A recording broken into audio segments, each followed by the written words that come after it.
রাজধানীর কাছের জেলা মুন্সিগঞ্জে কিশোর গ্যাংয়ের দৌরাত্ম্য বা অপরাধে জড়িয়ে পড়েছে শিশু কিশোররা। ২০২১ সালের ২৪ মার্চ কিশোর গ্যাংয়ের ধারালো অস্ত্রের আঘাতে মুন্সিগঞ্জ শহরের উত্তর ইসলামপুরে ট্রিপল মার্ডারের ঘটনা মনে করে এখনও আঁতকে ওঠে শহরবাসী। আর শ্রীনগরের কামারগাঁয়ে কিশোররা দল বেঁধে এসে প্রকাশ্যে নীরব নামে আরেক কিশোরকে হত্যা করে। বাগড়ার আলামিন বাজার এলাকায় সক্রিয় এই কিশোর গ্যাং। এছাড়া শ্রীনগরের কেসি রোডের ৬২ গ্রুপ, বীরতারায় রাসেল গ্রুপ, হাসারায় আশুলিয়া গ্রুপ, বেলভোগে দুর্ধর্ষ জাবের গ্রুপ ও বালাসুরের কিশোর গ্যাং নানা অপরাধ করছে।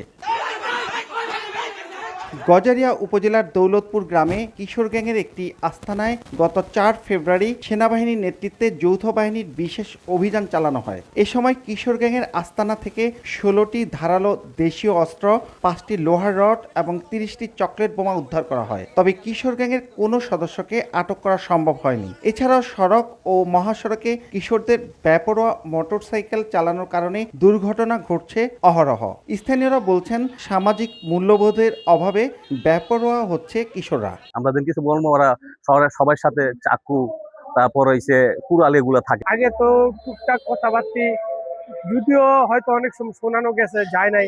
আর বর্তমান তো ওদের সাথে কথাই বলা যায়। শুধুমাত্র প্যারেন্টিং কিংবা আমাদের সুষ্ঠু শিক্ষা ব্যবস্থা, গুণগত শিক্ষার দরকার হলেই চলবে না, এটা আমাদের সমাজের সর্বস্তর মানুষদেরকে এগিয়ে আসে। সমাজসেবা অধিদপ্তর বলছে, আইনের সংস্পর্শে আসা শিশুদের সংশোধনের চেষ্টা চলছে। মোটিভেশন করি, তাদেরকে আমরা উদ্বুদ্ধ করি যে তারা সামাজিক কাজ, ভালো ভালো সামাজিক কাজগুলি করতে পারে, আর যত সমাজের জন্য, দেশের জন্য ক্ষতিকর সমস্ত কাজ থেকে বাঁচতে পারে।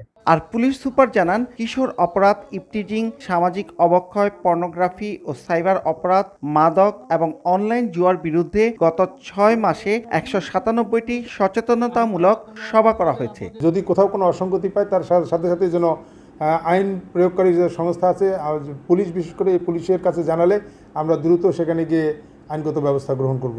সমাজসেবা অধিদপ্তরের হিসেবে জেলায় আইনের সংস্পর্শে আসা ৫১৮ শিশু কিশোরের ৫৫ জনকে আদালতের আদেশ নিয়ে বিকল্প পন্থায় সংশোধনের জন্য দেয়া হয় পরিবারের কাছে।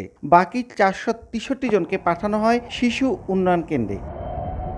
নাসির উদ্দিন উজ্জ্বল, সময় সংবাদ, মুন্সিগঞ্জ।